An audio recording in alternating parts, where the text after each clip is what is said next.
Hi guys. Happy June. Yeah, it's June now. So I think that probably I don't want to say that leads you to, but I'm pretty sure this is going to be the last little unit for the entire school year. Yay, you made it. So the last unit that we got to talk about in the entire geometry course is volume. We are still in chapter 12. This specifically, when we talk about prisms and cylinders today, is coming from section 12.4. I know you guys still look in the textbook for some stuff, so I think a couple people have asked, like, hey, do you think surface area is easier or volume is easier? I think the formulas for volume are slightly easier, if I am being honest. And also that's partially because you guys might have seen some of these formulas maybe in middle school, especially for prisms. Like, we're going to talk about prisms in a second, and I think that formula might be familiar, or some aspects of that formula. So volume, if you don't remember exactly what it is the measure of the amount of space enclosed by a figure, right? So usually, like, boxes are measured in volume, right?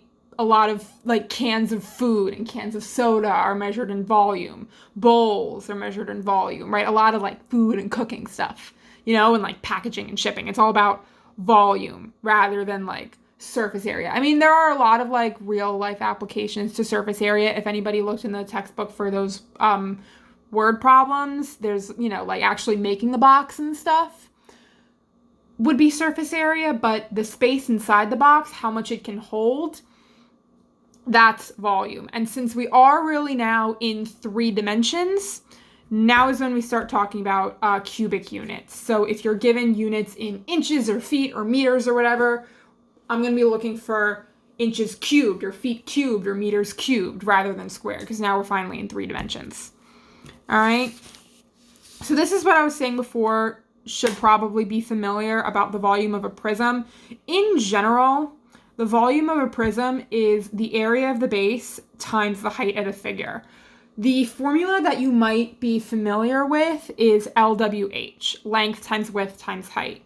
And that specifically works for rectangular prisms because the formula for the area of a rectangle is length times width. So if the general formula for the area, the volume of a prism is area of the base times height, and, it kind of makes sense, We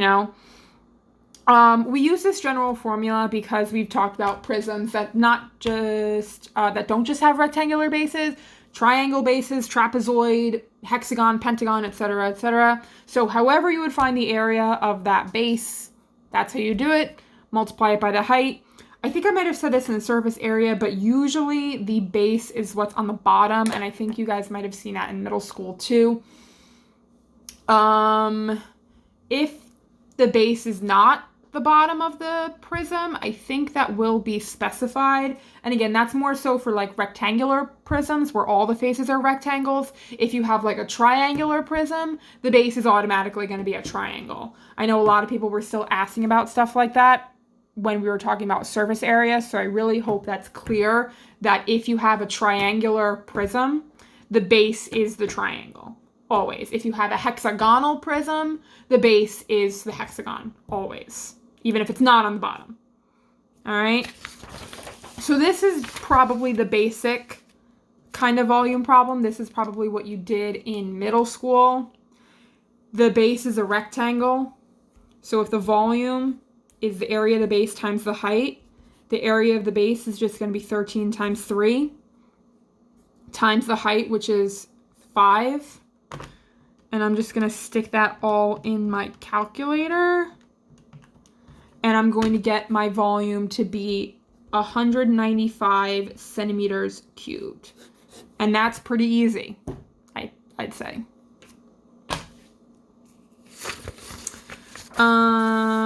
This is what I was talking about, right? Like, this is a triangular prism. But the triangle is not necessarily on the bottom. It's not, like, flat on the ground, but it's still the base. So the volume is still going to be the area of the base times height, but because we're dealing with a triangle now, The formula for the area of the base is different because it's half base times height. So 1/2 times the base of the triangle is 10. The height of the triangle is 12. And the height of the actual prism is 25. So again, we can just put that in the calculator. And the volume is a really nice, even 1,500 centimeters cubed.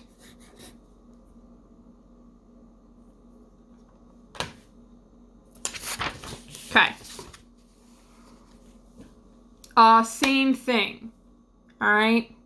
Volume is still base times height, but we do have to do a little bit of extra work because this is a hexagon now.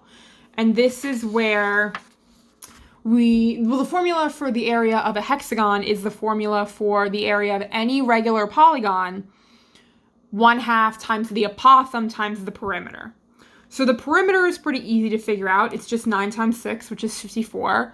But the apothem is a different story. So if this is the side of the hexagon, this is 9, this is your apothem, right? So we can finish off this triangle by extending that line. The side splits in half, so this is going to be 4.5. And we don't know this is what we're looking for. We don't know the hypotenuse, but we can figure out the angle because this angle up here is half of the measure of the central angle of the hexagon. And the central angle can be found by doing 360 divided by 6 sides of the hexagon.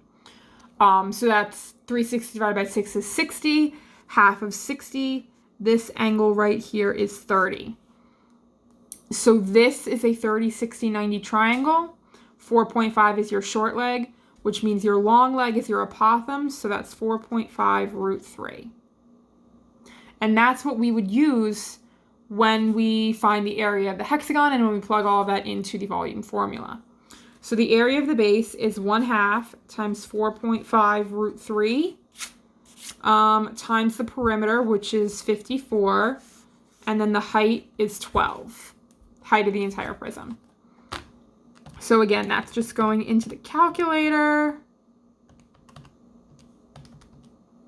Oh, well, that gave me a rounded off decimal, so I'm going to do that in a bit. So I'm going to leave the root 3 there just to show you what the exact answer would look like.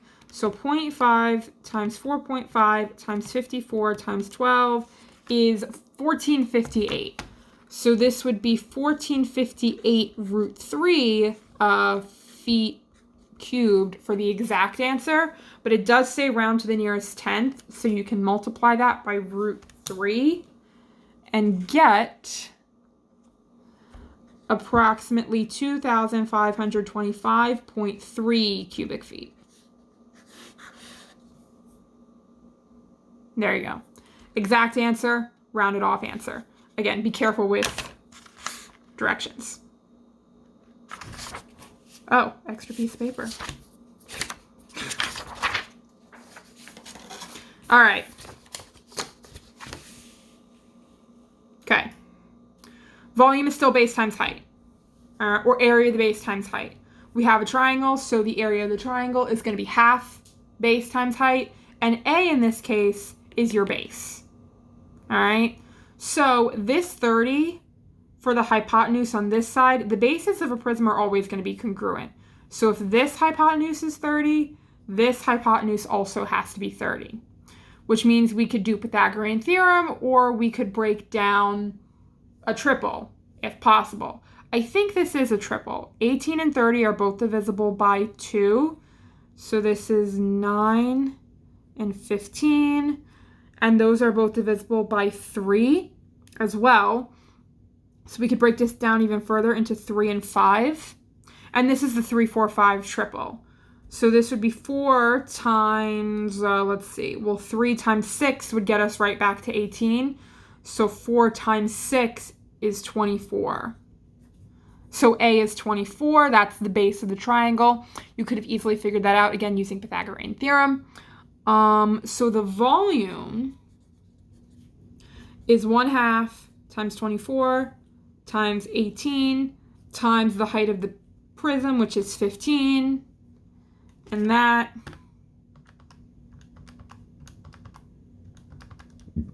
is, excuse me, 3,240 inches cubed.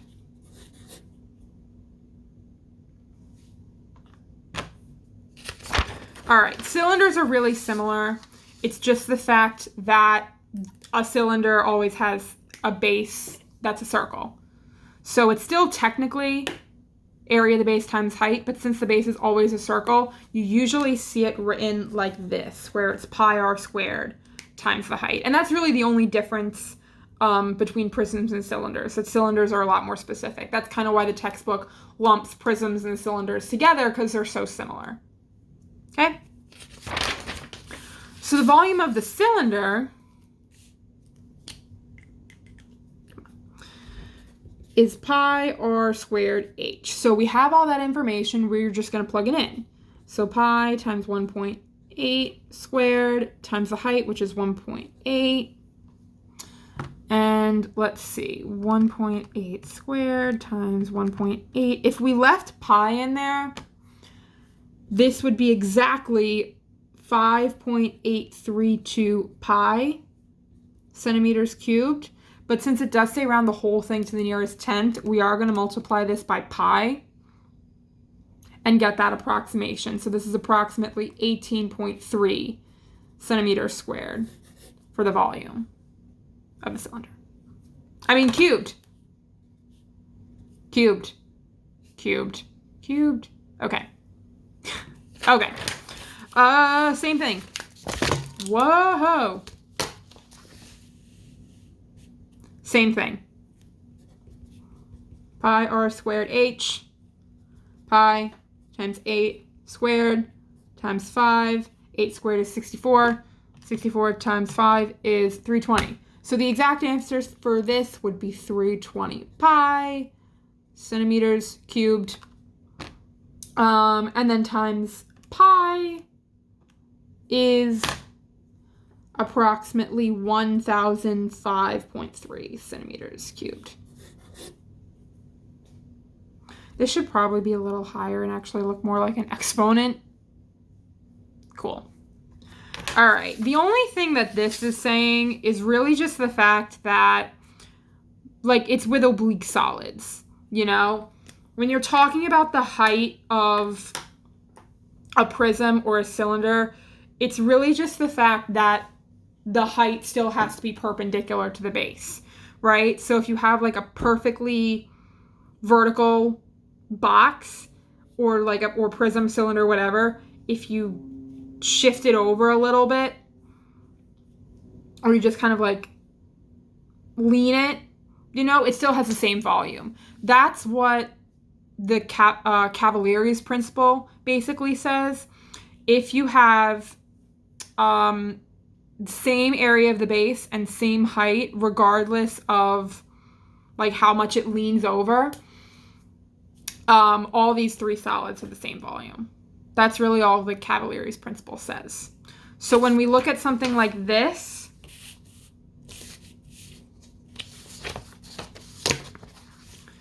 the radius of both bases are 15.